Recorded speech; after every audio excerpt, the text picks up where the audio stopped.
Bonjour à tous, bienvenue chez Excelsior. Aujourd'hui, j'ai le plaisir de recevoir Mathias Bacchino, qui est le directeur France de Trade Republic. Trade Republic, c'est une boîte qu'on suit depuis très longtemps, depuis ses débuts. C'est une super pépite, une fintech allemande.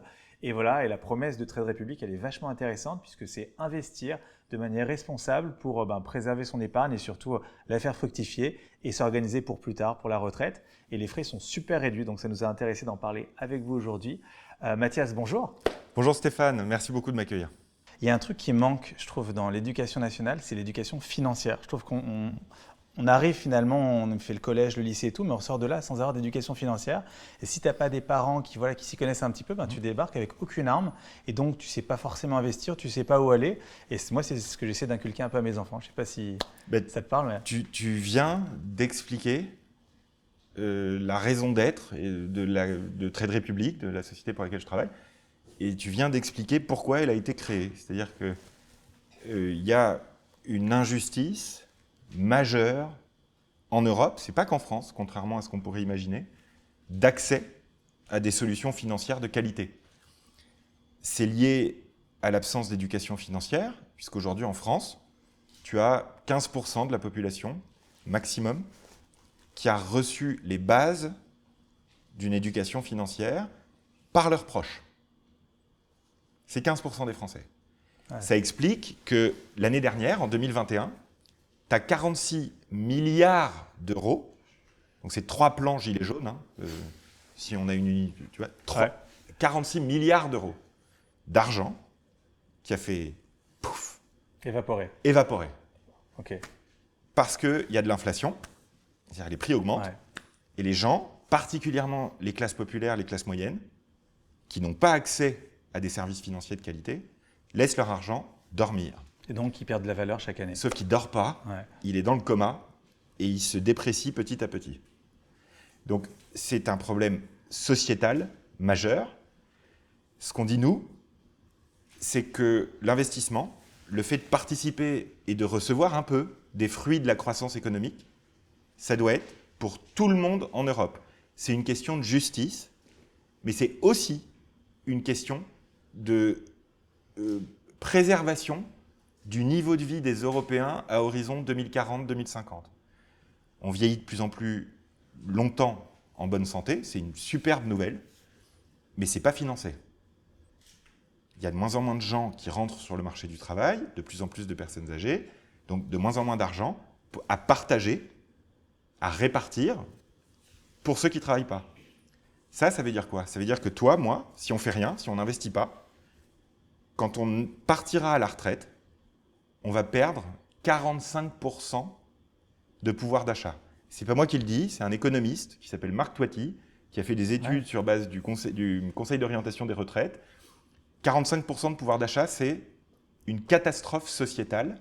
Pourquoi? Parce que le pacte social français, et c'est valable dans plein d'autres pays européens depuis la Seconde Guerre mondiale, il repose sur le fait que les grands-parents aident financièrement leurs enfants et leurs petits-enfants. Si demain, les grands-parents ne peuvent plus aider leurs enfants et leurs petits-enfants, c'est un appauvrissement généralisé de la société vers lequel on se dirige. Et ce n'est pas un petit peu. C'est-à-dire qu'aujourd'hui, les gens qui partent à la retraite perdent entre 15 et 20% de pouvoir d'achat. Demain, ce sera 45%. Pour peu que tu aies les droits de succession après, quand la personne décède, qui peut aller jusqu'à 45% ou 50%, il reste quasiment plus rien à la fin pour ceux qui restent. C'est ça. On a commencé directement dans le sujet, on a mis les pieds dedans. Alors, j'ai plein de questions pour toi. On est super content de t'avoir chez Excelsior aujourd'hui. D'ailleurs, petite anecdote, tu es un fan de Marvel.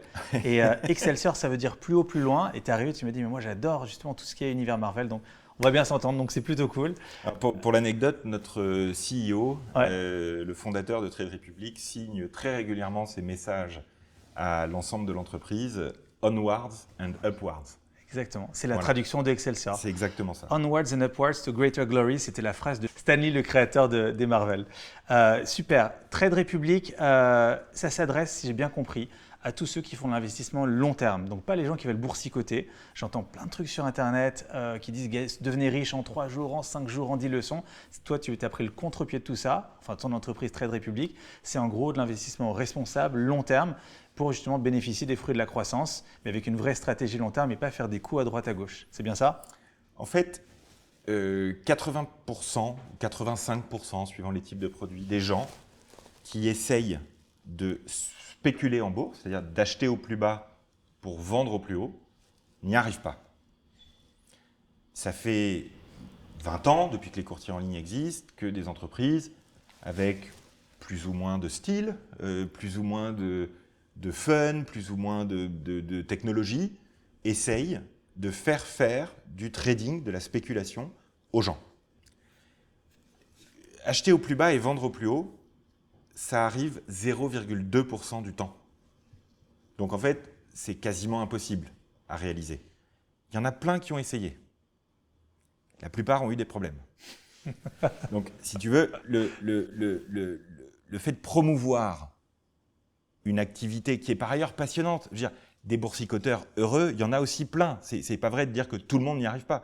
Il y a des gens qui ont l'expérience, qui ont l'habitude, qui se sont passionnés pour ça et qui savent faire du boursicotage et qui le font très bien. J'en connais plein, il y a des dizaines de milliers de gens comme ça en France, mais c'est pas pour tout le monde.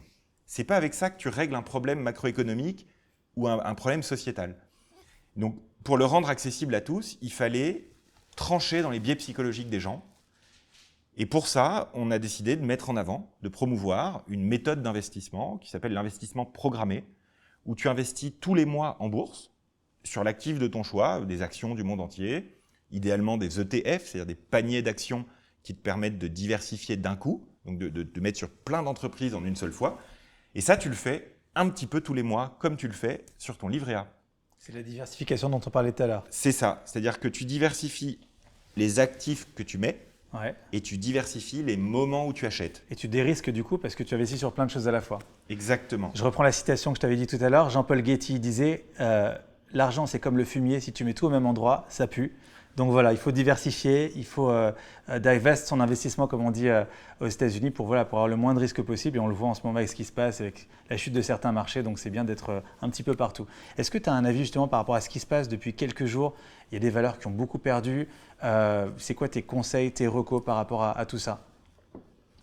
La bourse connaît des crises. L'économie mondiale connaît des crises régulièrement. C'est probablement inévitable au système économique. Je ne suis pas économiste, donc je ne pourrais pas en parler plus que ça, mais en tout cas, on sait que ça arrive. Sauf que, depuis 120 ans, les actions du monde entier, en moyenne, c'est 5,2% par an de rendement. Quelle que soit la période. En moyenne sur 120 ans. D'accord. Il y a des années où ça fait plus 15, il y a des années où ça fait moins 20, mais si tu achètes tous les mois un petit peu, tu bénéficies à la fin de la performance moyenne. Donc en fait, être moyen, d'habitude, c'est pas terrible. En bourse, c'est génial. Parce que le CAC 40, depuis sa création, si on tient compte des dividendes, c'est-à-dire de tout ce qui a été payé par les entreprises aux propriétaires d'actions pendant toute la durée de vie, depuis sa création, c'est 7% par an. Wow. Celui qui a acheté tout d'un coup, début janvier 2000, c'est sûr que pour lui, la performance n'est pas la même aujourd'hui. Celui qui a acheté tous les mois du CAC 40 depuis sa création, il a fait 7% par an. Avec les intérêts composés, si les jeunes Français avaient mis 50, la moitié des jeunes Français avaient mis 50 € par mois sur le CAC 40 depuis l'an 2000, depuis avant le krach, donc il y a eu 2 crachs déjà, hein. Aujourd'hui, on aurait 172 milliards d'euros de pouvoir d'achat en plus en France. Juste intérêts composés, je ne suis pas sûr que ça parle à tout le monde. Même si Einstein disait que c'est la drame. plus belle Ouais. vertu de tous les temps, les intérêts composés, si tu peux rappeler un petit peu ce que c'est. C'est l'effet boule de neige. D'accord. C'est aussi simple que ça. C'est-à-dire que même si tu investis un petit peu, vu que tous les ans, ça te rapporte un peu, petit à petit, ça te rapporte sur plus. C'est-à-dire que le point de départ de l'année grossit toujours, petit à petit. Et donc, plus tu investis régulièrement, plus l'effet, l'impact du rendement sur ton épargne est important. C'est ce qui explique que, c'est assez dingue d'ailleurs, personne ne sait ça en France, c'est incroyable. Si tu commences à investir régulièrement à 25 ans, tu es 2 fois plus riche à 55 ans que si tu as commencé à 30 ans. Donc pour 5 ans d'écart de démarrage, tu as un effet considérable à cause de cet effet boule de neige des intérêts composés. Et donc, le message qu'on peut faire passer, qui n'est pas un message commercial, qui n'est pas un message publicitaire, qui est un fait économique, c'est que le plus tôt on commence à investir, avec même des petites sommes, le plus ça a un très gros impact à la fin. Donc pour tous ceux qui nous écoutent, le meilleur moment pour investir, c'est maintenant, quel que soit le moment dans leur vie, etc. C'est le plus tôt possible s'ils ne sont pas déjà positionnés sur les marchés. C'est une réalité mathématique. Et donc, à condition de ne pas tout mettre. Celui qui a 1 000 € à investir aujourd'hui, ben, il met 1 000 € sur son compte Trade Republic, par exemple, mais il en garde, mettons 900 € en espèces. Le reste, il l'investit. Dans 1 mois, dans 2 mois, dans 15 jours, il recommence. Dans 1 mois, il recommence. Il recommence. Il recommence. Et comme ça, il touche la performance moyenne et la courbe de la bourse devient une ligne. Linéaire, bien sûr. Et non plus des vagues. Sinusoïde, bien sûr. On va revenir bien sûr sur Trade Republic. S'il y a quelqu'un qui nous écoute qui ne sait pas trop quoi faire en matière d'investissement, donc bien sûr il peut placer son argent avec vous, est-ce qu'il y a d'autres choses qu'il devrait faire? Je ne sais pas, on entend de l'immobilier, des SCPI, est-ce qu'il y a d'autres? Est-ce qu'il faut diversifier aussi dans ce sens-là ou est-ce qu'il faut juste s'intéresser au marché aujourd'hui? Alors, la première chose à faire, c'est de se constituer ce qu'on appelle un matelas. Donc une épargne de précaution de court terme. En général, c'est le livret A qui sert à ça. En général, c'est 2-3 mois de revenus. Et on les met là. On perd un peu d'argent de temps en temps quand il y a de l'inflation et que ça ne rapporte pas, mais ce n'est pas sur des grosses sommes, donc ce n'est pas très grave. Et surtout, quand on a un pépin, on peut taper dedans. Donc c'est la tirelire de sûreté, c'est la première chose à faire, l'épargne de précaution. Une fois qu'on a ça, on doit diversifier ses investissements. Le problème, ce n'est pas tellement ce que les économistes vont nous dire ou les mathématiques vont nous dire sur construire une allocation d'actifs. Ça, c'est ceinture noire. C'est-à-dire, il y a des centaines de milliers de gérants dans le monde dont c'est le métier. Des CGP, des conseillers en gestion de patrimoine et autres. Aucun n'arrive à faire mieux que le S&P 500 ou le CAC 40 en moyenne sur 10 ans. C'est-à-dire que quand un être humain essaye de battre le marché, il peut y arriver 1 fois, 2 fois, 3 fois comme ça, mais il n'y arrive jamais dans la durée. Pourtant, ces humains-là, ces services financiers-là, ça coûte 2% de rendement par an, 2% de frais par an. Ouais. 2% de frais par an. Que le client ne voit pas forcément d'ailleurs, parce que ça arrive à la fin et il ne sait pas ce qui lui a été fonctionné. Exactement. 70% des Français n'arrivent pas à comprendre leurs frais bancaires et d'épargne.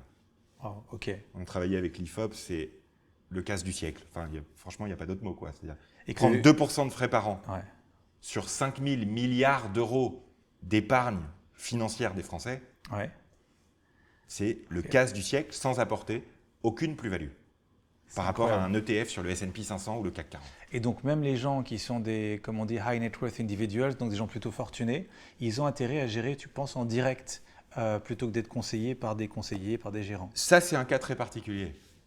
Parce que pour les personnes qui ont beaucoup d'argent, qui ont des gros patrimoines, il y a un enjeu très technique, fiscal. Et la France n'étant pas un paradis fiscal, mais un paradis pour le fisc, on a créé un niveau de complexité fiscale unique au monde. C'est-à-dire qu'on est le seul pays, par exemple, à avoir un compte titre, un PEA, une assurance vie, un PER, un livret A, un machin. Ça n'existe nulle part ailleurs. Et compte tenu de l'inflation, ça ne rapporte même plus, quoi. Quand tu regardes aujourd'hui les 1-2%, on est perdant. Donc, en fait, je vais être un peu provocateur, mais mettre ce qu'on appelle un avantage fiscal sur de l'épargne. Donc, orienter l'épargne des gens sur base d'un avantage fiscal. C'est ce qu'on fait avec le PER, par exemple. Le PER, c'est un PERP, celui qui permet pour la retraite de préparer sa retraite. Pour la retraite, soi-disant, ça permet de préparer sa retraite. Ça permet de défiscaliser l'impôt sur le revenu à l'entrée. Ça permet certainement pas de préparer sa retraite, le PER. C'est le but pourtant, c'est comme ça que ça a été imaginé. Sauf qu'en fait, c'est un produit de défiscalisation. D'accord. La défiscalisation, ça ne dérange pas, c'est pas interdit, ça concerne les mêmes 15% de la population qui ont déjà de l'éducation financière, qui ont déjà accès à des services financiers de qualité. Ça ne résout pas les problèmes macroéconomiques et ça ne change rien au fait que la France va s'appauvrir et que les Français vont s'appauvrir en pouvoir d'achat à partir de 2040 si on ne fait rien.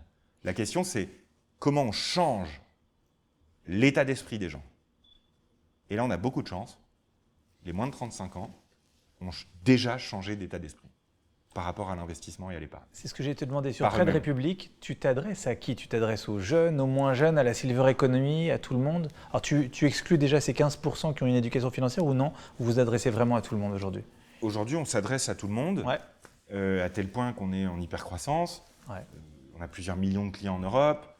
Vous êtes une boîte européenne? On est une boîte européenne, on est présent dans 7 pays d'ores et déjà, et on est en train de se lancer dans l'ensemble de l'eurozone. Donc, le service fonctionne et est adopté massivement par les néo-investisseurs. C'est des gens qui n'ont jamais acheté une action de leur vie avant.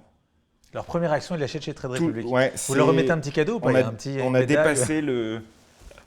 non, ce qu'on leur offre, c'est le service Trade Republic, avec sa sécurité, ses frais très bas, etc. Mais voilà, ça, Je voudrais bien que tu reviennes après là-dessus sur la sécurité. Qu'est-ce que ça veut dire bien dans sûr. le domaine du trading? C'est hyper important aussi. Bref, il y a cet effort colossal qui a été fait par les jeunes de auto-formation.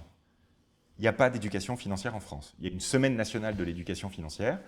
Ouais. Nos amis de l'AMF s'en occupent. Ils le font remarquablement bien. Ils poussent ça tant qu'ils peuvent. Le problème qu'on a aujourd'hui, c'est que le seul endroit où on pourrait former toute une génération, c'est à l'école. On a des cours d'éducation physique, d'éducation sexuelle, d'éducation civique. On a le permis de conduire. On a le droit de faire des gamins et de les élever, de créer des entreprises, de voter. Et on ne sait pas choisir un ETF. Et les gens ne seraient pas capables de décider sur quel secteur de l'économie ils veulent investir. On n'apprend même pas ce que c'est qu'un ETF. Un tracker, on ne sait pas ce que Mais c'est. Même en cours d'économie. Il n'y a même pas les bases de gestion d'un budget familial. L'argent, c'est le deuxième sujet le plus difficile pour les Français d'un point de vue émotionnel, après l'amour. Est-ce que ce n'est pas culturel? Désolé de digresser un petit peu, mais est-ce qu'il n'y a pas une question culturelle? Alors, c'est peut-être un cliché ce que je veux dire, mais l'argent tabou, l'argent coupable, est-ce que ce n'est pas un sujet délicat dans notre culture un petit peu française? Ça l'a peut-être été. Ce qui est certain, c'est que les études d'opinion montrent, et on en a fait plusieurs, que ça n'est plus le cas aujourd'hui. Aujourd'hui, il y a 80% des Français qui souhaitent que l'investissement en actions devienne accessible à tous et plus réservé à une élite. Il y a 70% des jeunes de moins de 35 ans qui pensent qu'investir dans des actions, c'est pas risqué. Il y a 60% des gens, quand on leur explique l'investissement programmé, qui disent qu'ils veulent s'y mettre. Okay. Donc, cette excuse-là de l'incompétence des Français face à l'argent, du manque d'appétit, de la peur du risque, qu'on nous sert depuis 40 ans en fait, bah, c'est faux. C'est-à-dire que dans les startups, on aime bien les faits, la data, on aime bien vérifier, tu sais. Bien sûr. Donc on a vérifié. Et en fait, c'est faux. C'est test and learn. Et ce que je pensais moi depuis 15 ans, en fait, c'est faux. Donc il y a beaucoup d'humilité dans la démarche. En fait, les gens pensent que ça ne leur est pas accessible. Quand on le rend moins cher, plus simple, mobile, facile à utiliser, ça devient accessible. Et du jour au lendemain, en quelques mois, on a des centaines de milliers de clients. C'est pour ça que tu as rejoint Trade Republic. C'est-à-dire quand tu as vu ce message, tu t'es dit, il faut que j'y aille. Et... Dire, je veux bien qu'on vienne un peu sur ton parcours. On ne se connaissait pas trop avant. Ouais. Qu'est-ce que tu as fait avant? D'où tu viens et pourquoi tu as rejoint Trade Republic? Alors moi, à la base, je voulais être diplomate. Donc, j'ai essayé. Donc, j'ai travaillé pendant 1 an dans une ambassade de France, donc en Asie centrale. D'accord. Et j'ai adoré l'Asie centrale, le voyage, la coopération culturelle, c'était formidable. Par contre, travailler dans la fonction publique, par rapport à ma personnalité professionnelle, c'était plus difficile. Et j'ai voyagé à ce moment-là et j'ai rencontré un trader à Hong Kong. Pendant un voyage, j'ai découvert comme ça la finance de marché que je ne connaissais pas du tout. Donc j'ai fait une école de commerce, j'ai travaillé pendant 7 ans ensuite en salle des marchés, où je m'occupais d'une activité de trading, de produits dérivés, dont j'ai démissionné à 30 ans en étant peut-être en recherche d'un peu plus de sens et de construction dans mon travail. J'étais devenu parent aussi, donc ça change un peu les perspectives. Donc j'ai dirigé la filiale française d'une banque en ligne hollandaise, donc en gros une fintech, mais de la première génération, de 2000. la première vague À d'Internet. l'époque de PayPal et de Exactement. tout ça, Dont j'ai dirigé les activités en France. Et D'accord. puis ensuite, on s'est fait racheter par un autre courtier qui lui vendait des CFD, c'est-à-dire des produits dérivés où on peut perdre plus que ce Ouais. qu'on a investi, ce que je ne souhaite pas promouvoir à titre personnel. Donc j'étais pas aligné avec la mission de cette boîte-là, et donc j'en suis parti là aussi. Et j'étais consultant ensuite à mon compte, et Trade Republic a été mon 3e client en fait. D'accord. Et au bout de 3 mois comme consultant avec eux, j'ai décidé de m'engager de manière permanente puisque j'avais audité, entre guillemets, leur mission. De l'extérieur. Ouais, leur mission et leur modèle d'affaires. J'avais rencontré les fondateurs, j'avais vu à quel point ils étaient eux-mêmes animés par cette mission. Et Les fondateurs sont allemands, c'est ça? Ouais, c'est D'accord. 3 jeunes Allemands d'un peu plus de 30 ans. Un développeur d'applications mobiles, un ingénieur et un financier. D'accord. Et qui se sont rencontrés pour l'anecdote dans un hackathon, qui ont discuté de leurs propres investissements, qui se sont aperçus en 2016 qu'il n'y avait pas d'offres qui leur conviennent, d'offres à la fois faciles à utiliser, agréables, modernes. Avec de l'UX, une expérience Voilà, utilisateur agréable, quelque chose ça fait la d'un- différence. Ouais. Ça change tout, un peu agréable quand même. Et en même temps, quelque chose qui soit sécurisé, c'est-à-dire pas un truc où il y a des confettis partout, où on vous dit, vas-y, trade, c'est super, nous on est basé à Chypre, si tu as un problème, tu n'as pas de recours. Voilà, ça fait... D'où la sécurité dont tu parlais tout à l'heure. Exactement. D'accord. Ils ont imaginé quelque chose qui est au milieu, D'accord. entre la banque traditionnelle et le courtier ultra agressif. Donc qui est positionné de manière assez démocratisante, je trouve. Et je les ai rejoints pour ça. Et depuis 1 an, comme disent les jeunes, je vis ma meilleure vie. C'est vrai. C'est ma petite sœur. Best life. Puisque j'ai la chance d'être aligné personnellement, profondément avec la mission de l'entreprise. C'est ce que tu disais avant qu'on parlait. Tu me disais, je te demandais est-ce que vous êtes une entreprise à mission. Tu me fais je sais pas, mais en tout cas on est une entreprise qui a une mission. Oui, ça c'est clair, ouais. Et une entreprise qui est en train de délivrer sa mission. Donc ça, c'est ça qui est très réconfortant, entre guillemets. Parce que, évidemment, une scale-up, c'est beaucoup de travail, c'est le bazar, il y a des projets qui, tout le temps, donc c'est difficile de travailler dans une scale-up. C'est passionnant, par contre. Et surtout, c'est honnête intellectuellement. C'est-à-dire qu'il n'y a pas de politique interne, Pas de baronnie. il n'y a pas de tout ça. Ouais. C'est tout le monde bosse, on est tous actionnaires de l'entreprise, tout le monde bosse dans la même direction. Et pour délivrer ce service, parce qu'en fait, les intérêts de Trade Republic qui est de se développer, de développer son modèle d'affaires, d'avoir de plus en plus de clients, sont alignés avec les intérêts de l'Union européenne. Puisqu'à la fin de l'année, l'Union européenne va annoncer une stratégie européenne pour l'investissement des particuliers, Ok. puisque les chiffres que je vous ai donnés tout à l'heure Ouais. sur l'appauvrissement généralisé des Français à horizon 2040, Ça c'est concerne tout le monde. partout pareil en Ouais. Europe. Donc c'est Partout. pas culturel en fait. C'est pas culturel, c'est le système économique de la Européen, retraite par ouais. répartition européenne Ouais. qui n'a pas été réformé suffisamment en amont pour inclure un petit peu de retraite individuelle, d'investissement.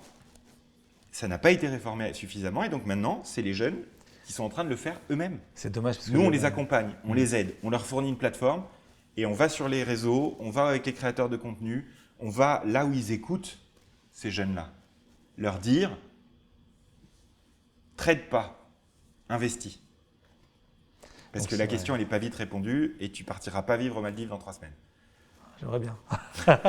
Mathias, c'est quoi le business model, le modèle économique de Trade Republic? Comment vous gagnez votre vie? Ouais, alors, la première chose, c'est que ceux qui vous disent que passer un ordre de bourse pour acheter une action, c'est gratuit, ils vous pipotent en fait. Parce que c'est pas gratuit. Quand c'est gratuit, c'est toi le produit. Donc en fait, exécuter un ordre de bourse, ça a un coût, parce qu'il faut se connecter à une bourse, il faut garantir l'exécution de l'ordre, il faut l'envoyer en temps réel, le recevoir en retour en temps réel, il faut stocker l'action sur un compte chez un dépositaire, dans une banque qui détient les actions au nom des clients. Tout ça, ça a un coût. Mais ça a un coût qui est fixe. Donc nous, on a une grille de tarifaire qui fait une ligne, puisque passer un ordre de bourse chez Trade Republic, ça coûte 1 €. D'accord. Donc toutes les banques qui nous disent, moi qui me disent souvent, c'est un fixe plus un variable, En fait, ça pourrait juste être un fixe. C'est pas que ça pourrait, c'est que ça devrait être juste un fixe. D'accord. Bouger 10 containers de Hong Kong à Rotterdam, on comprend assez facilement que ça coûte plus cher que de bouger un container. C'est assez logique. Il faut plus de place, il faut plus de gens, il faut plus de temps. Un ordre de bourse aujourd'hui, c'est quoi? Des 0 et des 1 dans une ligne de code. C'est du binaire. Que ce soit 1 000 euros, 10 000 euros ou 100 000 euros, qu'est-ce que ça change? Rien. Donc vous facturez ça 1 euro. 1 La euro. transaction. 1 euro de frais de courtage quand on passe un ordre de bourse partout dans le monde. Et attends, Que ce soit une action américaine, chinoise, chilienne, polonaise, française, Ok. c'est 1 euro par ordre de bourse. Et quand tu automatises tes investissements et que tu fais un plan d'investissement programmé, c'est-à-dire tu dis tous les mois je veux acheter 15 euros de Apple, 20 euros de LVMH, 10 euros d'ETF du monde entier, 50 euros d'énergie renouvelable et 15 euros de tourisme. Tes convictions, On tu peut le penses programmer sur Trade Republic. tu le programmes sur Trade Republic. Là, quand mensuellement tes ordres d'achat sont passés, tu ne payes pas le 1 euro. D'accord. Il y a deux raisons à ça. Il y a une sorte de prime de fidélité ou d'encouragement de notre part aux gens à faire ça. C'est une volonté de notre part de soutenir l'investissement programmé. Donc c'est important. Et il y a aussi le fait que, évidemment, tous les mois, nous, on fait un ordre pour tous nos clients. Donc on ne va pas leur faire payer quelque chose que nous, on n'a pas payé de l'autre côté. D'accord. Et enfin, c'est accessible à partir de 10 euros par mois. Ok. Tu prends 1 euro sur 10 euros, ça fait 10% de frais. On encourage les jeunes à commencer à investir le plus tôt possible avec 10 euros par mois. Ouais. On n'allait pas leur prendre 10% de ça. Ok. Est-ce qu'il y a d'autres frais? Tu parles de 1 Il y a euro. 0 frais additionnels, nulle part, ni cachés, ni pas cachés. Il n'y a D'accord. rien. Donc, Parce que nous, on est aussi rémunérés par les fabricants de produits, les partenaires commerciaux de Trade Republic, qui nous rémunèrent pour le fait qu'on les distribue. Ça ne génère pas un coût additionnel pour le client, c'est juste les producteurs qui donnent aux distributeurs que nous sommes un petit bout de cette rémunération-là. Et bien sûr, l'investisseur choisit les produits sur lesquels il va investir. Vous n'allez pas. On est la Trade Republic, on n'est pas la Trade Dictature de l'investissement. Et donc dans la Trade Republic, on considère que les citoyens sont des investisseurs comme les autres, Ouais. qu'ils ont la capacité de dire quelles sont leurs convictions pour les 20 ans qui viennent. Ouais. Où est-ce que tu penses qu'il va y avoir de la croissance économique? Dans quel secteur tu veux voir se développer dans les années qui viennent dans le monde? Quelles entreprises tu utilises et tu aimes? C'est des questions simples, Bien sûr. à laquelle la réponse est simple. Le problème, c'est la mise en œuvre. Le problème, c'est d'ouvrir un compte dans sa banque habituelle, où ça va prendre 3 jours, où il va falloir remplir 50 formulaires, où il va falloir... plus personne Combien de temps n'accepte ça prend aujourd'hui. d'ouvrir un compte chez Trade Republic? Entre 6 et 7 minutes. Ah, quand même. Sur Entre 6 et 7 minutes sur son téléphone. Ok. Et il suffit juste d'avoir sa pièce d'identité. D'accord. Donc n'importe qui peut ouvrir un compte. En Il faut France, en être 7 minutes, résident carte d'identité. fiscal français, avoir plus de 18 ans, et D'accord. on peut ouvrir un compte. Et juste pour revenir sur le modèle économique, si j'achète au 1er janvier une action, je sais pas, LVMH ou Apple, ça va me coûter 1 euro de frais. Ouais. Si je laisse fructifier pendant une année, le 31 décembre, je retire, ça m'aura coûté que 1 euro en tout et pour tout. Quand tu revends, Oui. ça coûte encore 1 1 euro, euro, ça parce va que coûter c'est un 2 ordre de euros. bourse, donc C'est un ça ordre de aura bourse. coûté Donc, 2 euros. Ouais. Rester 1 an chez vous, ça m'aura coûté 2 euros si j'investis sur une action pendant 1 an, par exemple. C'est ça. Et Ok. ça peut ne t'avoir rien coûté si tu investis dans cette action, au lieu de tout mettre au début de l'année, Ouais. ce qui est risqué. Ça peut potentiellement être mieux que d'avoir acheté tous les mois, Ouais. mais c'est plus rare. C'est Et c'est quoi d'ailleurs la un, tu typologie de l'as, client? 2, tu l'auras. Enfin, tu vois, c'est aussi simple que ça. Je suis très curieux de savoir. Chez Trade Republic, tu parlais donc soit les gens investissent d'un coup, soit ils font de l'investissement programmé. Ouais. Toi, tu conseilles ça. Ouais. C'est quoi, si c'est pas confidentiel, la ventilation entre ceux qui investissent tout d'un coup et ceux qui investissent justement de manière plus sage en Alors, programmé? souvent, c'est les mêmes personnes. D'accord. Sur la première année d'activité en France, la moitié des ordres exécutés étaient programmés. D'accord. Ça n'existe nulle part ailleurs en France. Et les gens ne connaissaient pas ce service en France il y a 1 an. La moitié des ordres qu'on a exécutés, alors qu'on a plusieurs centaines de milliers de clients déjà en France, Ok. c'est de l'investissement programmé. Donc en fait, c'est un produit, l'investissement programmé, qui est simple et qui répond à un besoin majeur de démocratisation, de facilitation de l'investissement. Ça ne veut pas dire qu'investir en bourse, ce n'est pas risqué. Ça ne veut pas dire tout ça. Évidemment que c'est risqué d'investir en bourse. Ce qu'on dit, c'est que c'est beaucoup plus risqué de rien faire, parce que ne rien faire, ce n'est pas un risque. C'est une certitude de s'appauvrir. Investir en bourse, si on fait n'importe quoi, on ne gagne pas d'argent. Si on le fait bien, longtemps, tous les mois, de manière diversifiée, sur plein d'actions ou des thèmes différents, c'est beaucoup moins risqué. L'AMF a démontré que quand on investit de manière très diversifiée sur 20 ans, on a plus de 95% de chances de faire au moins 7% par an. Donc ça bat l'inflation à tous les coups.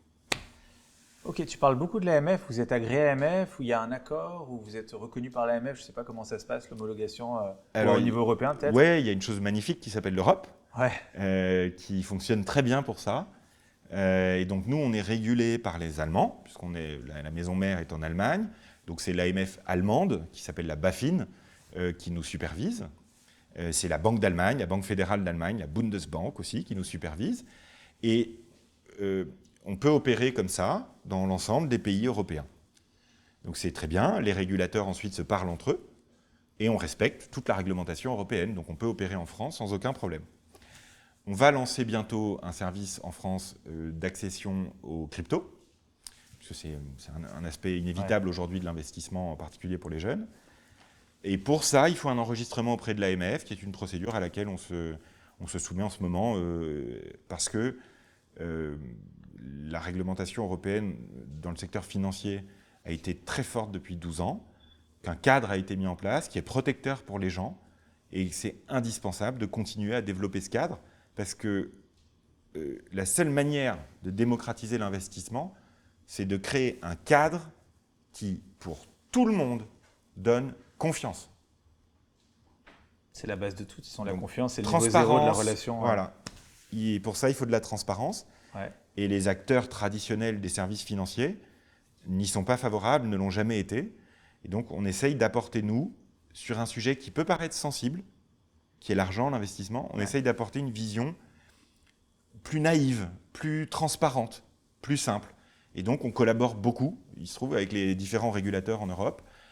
On leur apporte aussi, on travaille avec beaucoup de chercheurs en France, mais aussi en Allemagne, au Danemark, des économistes, des professeurs d'université, qui accèdent en fait de manière anonymisée à nos datas, puisque c'est la première fois dans le monde qu'il y a des millions de gens qui n'avaient jamais acheté une action qui s'y mettent en si peu de temps. D'accord. Et c'est la plus grosse base de données, c'est Trade Republic. Donc on a sorti une étude récemment, ce qui a porté sur 200 000 personnes en Europe, et ce qui est la plus grosse étude au monde jamais réalisée sur l'investissement. Tu analyses les patterns un petit peu de comportement d'investisseurs. Ouais. Génial. Ok. Les jeunes, on pense que la bourse, c'est fait pour quoi? Spéculer. Partir vivre aux Maldives dans 3 semaines. 75% des moins de 30 ans qui utilisent les services de Trade Republic le font pour leur retraite. C'est dingue. C'est lunaire. Moi-même, je ne croyais pas aux résultats. D'accord. Donc vous faites là où ce que le PER a échoué finalement à faire, donc préserver les retraites et penser à long terme. Le PER y arrive pour les CSP+, ouais. Il n'y arrive pas pour le reste de la population. Et les CSP+, se rendront compte dans quelques années qu'ils ont économisé des impôts au moment de verser, mais qu'ils ont payé pas mal de frais au moment de sortir. Ok.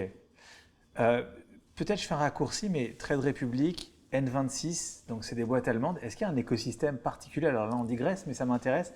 Est-ce qu'il y a un écosystème bancaire particulier en Allemagne, un dynamisme, ou non, c'est un hasard qu'il y ait plusieurs pépites qui viennent d'Allemagne?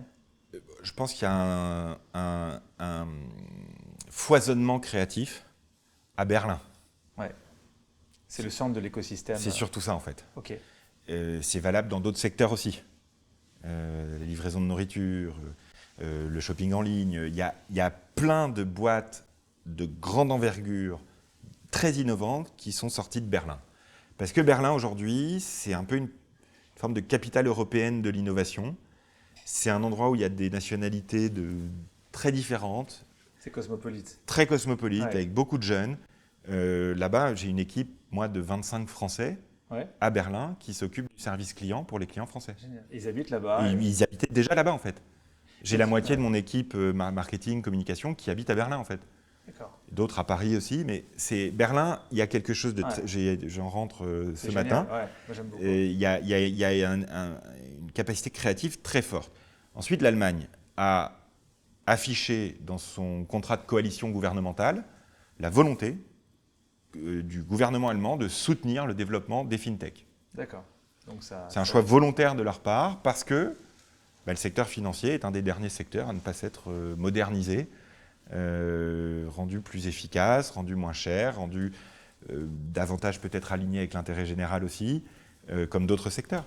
Mais c'est normal d'ailleurs, parce que c'est un secteur où on ne peut pas ubériser une banque et faire n'importe quoi avec l'argent des gens. Enfin, bien sûr. ça nécessite un sérieux un petit peu spécifique comme entreprise. Donc c'est normal que ça prenne un peu plus de temps, mais là on y est.